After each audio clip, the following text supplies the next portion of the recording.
창세기 20장에 기록된 이 말씀을 통해서 하나님께서 주시는 은혜를 우리가 함께 나누기를 원합니다.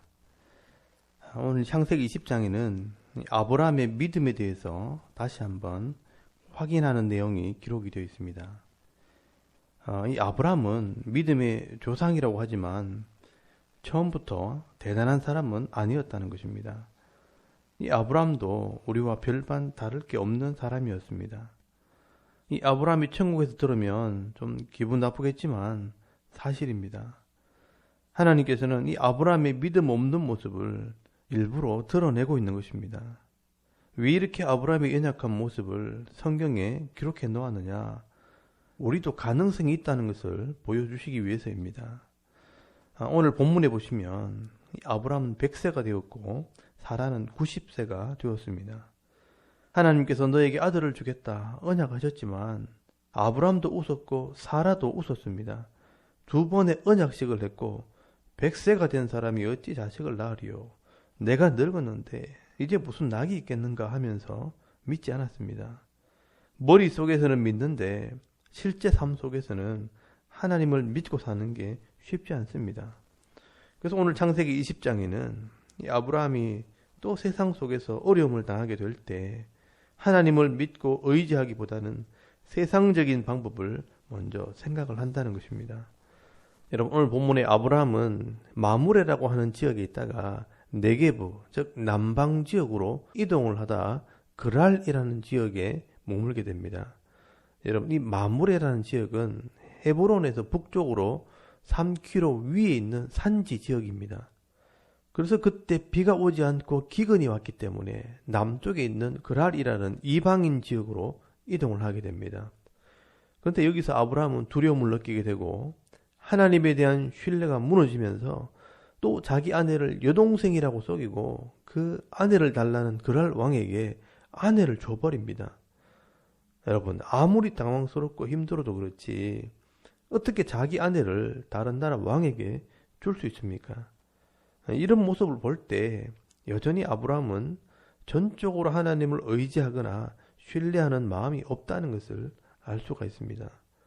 그래서 또 하나님께서 이 그랄 왕 아비멜렉의 꿈에 나타나셔서 사라는 남편이 있는 여자라고 하시면서 이 아비멜렉을 죽이겠다고 책망을 하십니다. 그래서 이 아비멜렉이 아브라함을 불러서 확인을 하고 사라를 돌려보내게 됩니다. 그리고 아비멜렉이 아브라함을 불러서 책망을 합니다.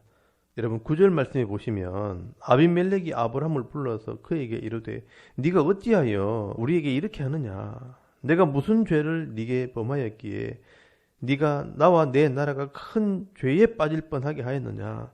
네가 합당하지 아니한 일을 내게 행하였도다 라고 말씀을 합니다. 참 부끄러운 일입니다. 그리고 10절 말씀해 보시면 이 아비멜렉이 하도 어이가 없어서 물어봅니다. 왜 당신의 아내를 누이라고 속였느냐? 의도가 무엇이냐고 물어봅니다.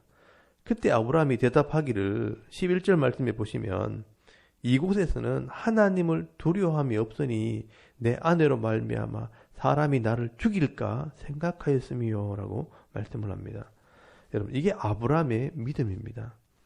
교회에서야 우리가 다 하나님을 알고 믿으니까 믿습니다. 아멘. 하지만 하나님을 알지 못하는 세상 속에 들어가면 하나님을 잊어버리고 세상의 방법대로 살아간다는 것입니다. 여러분, 이것이 우리의 모습입니다.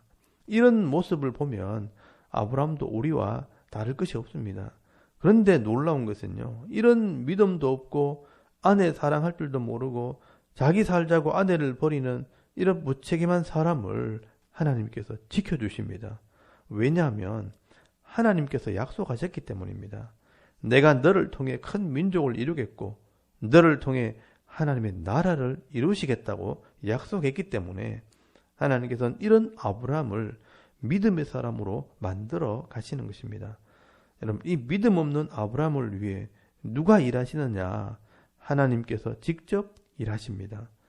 하나님께서 그랄 왕에게 아브라함은 선지자이기 때문에 그가 너를 위해 기도할 것이고 그를 돌려보내지 않으면 네게 속한 자가 다 죽게 된다고 말씀을 하십니다.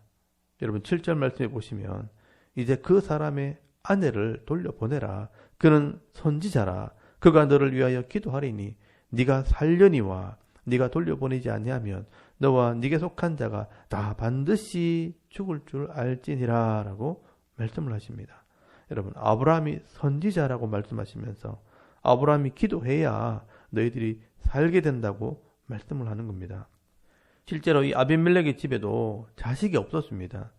그런데 이 아브라함이 기도할 때 하나님께서 태의 문을 열어주심으로 응답을 주십니다. 하나님께서 아브라함을 위해서 일하시는 것입니다. 그래서 여러분 17절에서 18절까지 말씀해 보시면 아브라함이 하나님께 기도하매 하나님이 아비멜렉과 그의 아내와 여종을 치료하사 출산하게 하셨으니 여호와께서 이왕에 아브라함의 아내 사라의 일로 아비멜렉의 집의 모든 태를 닫으셨음이더라 라고 말씀을 합니다. 여러분, 태의 문을 닫으신 분도 하나님이시고 태의 문을 여시는 분도 하나님이십니다. 이 아브라함은 단지 하나님의 이름으로 기도한 것밖에 없습니다. 실제로 일하시는 분은 하나님이십니다. 여러분, 아브라함이 능력이 있어서 기도가 응답된 게 아니라 하나님께서 약속하셨기 때문에 하나님께서 일하시고 계신 것입니다. 여러분, 이런 사건들을 통해 사실 아브라함은 하나님을 알게 되고 하나님에 대한 믿음이 자라나게 되는 것입니다. 나는 부족하지만 하나님께서는 약속한 대로 나를 막아주시고 나를 지켜주시고 나를 선지자로 세워주시고 나는 능력이 없는 사람인데 내가 기도할 때 말씀대로 되어지는 것을 보게 하십니다. 그러면서 아브라함이 하나님을 알아가고 하나님을 믿는 사람으로 점점 성숙해 나가는 것입니다. 그래서 여러분 창세기 21장 1절 말씀에 가보시면 하나님께서 말씀하신 대로 되었더라 라고 계속해서 기록을 하고 있습니다. 하나님의 말씀대로 되어지는 것을 아브라함이 보게 됩니다. 하나님 말씀대로 진짜 아들이 태어났습니다. 100세 된 사람이 아들을 낳은 겁니다. 자기는 안 된다고 생각하고 비웃었는데 자기 아내를 다른 사람에게 줘버렸는데 하나님께서는 말씀대로 지켜주시고 보호해주시고 말씀대로 아들을 낳게 하신 것입니다. 그러니 말씀대로 된 것을 아브라함이 안 믿을 수가 없는 것입니다. 결국 아브라함은 어떤 사람이 되느냐? 하나님을 전적으로 신뢰하고 그 하나님과 동행하는 사람으로 변해가는 것입니다. 여러분 창세기 21장 22절 말씀에 보시면 그때 아비멜렉과 그 군대 장관 비골이 아브라함에게 말하여 이르되 네가 무슨 일을 하든지 하나님이 너와 함께 계시도다 라고 말씀을 합니다. 여러분 하나님께서는요 우리 마음을 살피시는 분입니다. 우리가 믿음이 있는 사람인지 믿음이 없는 사람인지 다 아십니다. 그래서 우리를 이끌어 가시는 것입니다. 사람을 통해서 역사하시고 환경을 통해서 역사하시고 하나님께서 우리를 위해 일하시는 분입니다. 결국 하나님은 말씀대로 일하시는 분입니다. 그 하나님을 우리가 만나게 될 때 우리도 하나님의 사람으로 변화되어지는 것입니다. 나중에 성경을 보시면요. 시대마다 하나님께 쓰임받았던 모든 일꾼들은 처음부터 하나님을 온전히 믿은 사람은 아무도 없었습니다. 모든 일꾼들이 이 아브라함처럼 이런 과정들을 통해 하나님을 알아가고 변해가는 것을 보게 되는 것입니다. 처음에는 자기가 다른 사람들보다 뛰어나고 믿음이 좋아서 하나님께서 나를 도와주시는 줄 알고 우쭐하고 교만하다가 결국 하나님의 마음을 알게 되면 내가 잘나서 그런 게 아니라 하나님의 전능하심과 하나님의 살아계심을 나타내기 위해서 나를 사용하셨다는 것을 알게 됩니다. 나는 늘 부족하고 연약한데 하나님께서 나를 통해 일하시는 것을 알게 되면 내가 자랑할 것이 아무것도 없다는 것을 알게 되는 것입니다. 그래서 사도 바울 같은 사람도 처음에는 굉장히 교만하게 자기 주장을 하고 다른 사람들을 책망을 하고 다투기도 하다가 나이가 들어 노년이 되었을 때 이 하나님 마음을 알게 되었을 때 나는 만삭되지 못한 자에게서 난 자요 나는 죄인 중에 괴수와 같은 자라 나의 나된 것은 오직 하나님의 은혜로 된 것이라 라고 고백을 하게 됩니다.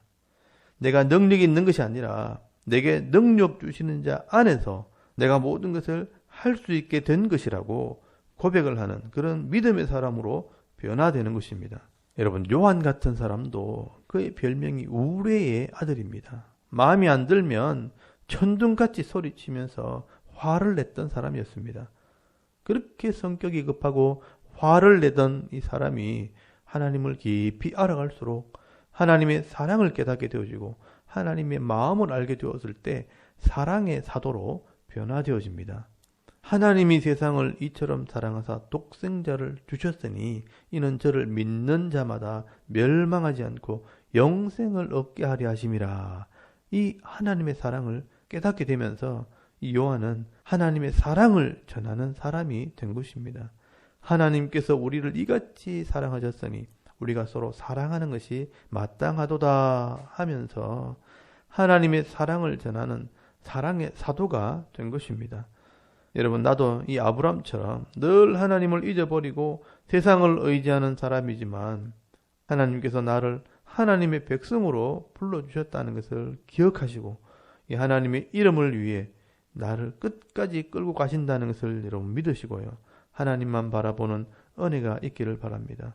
그러면 오늘도 우리가 되어지는 모든 환경들 속에서 나를 위해 일하시는 하나님을 만나시고 그 하나님을 깊이 알아가고 하나님과 동행함으로 어떤 시련이 와도 흔들리지 않는 믿음의 사람으로 성숙하고 성장해가는 하나님의 사람들이 다 되실 수 있기를 주의 이름으로 축원합니다. 아멘. 우리 잠깐 기도드리겠습니다.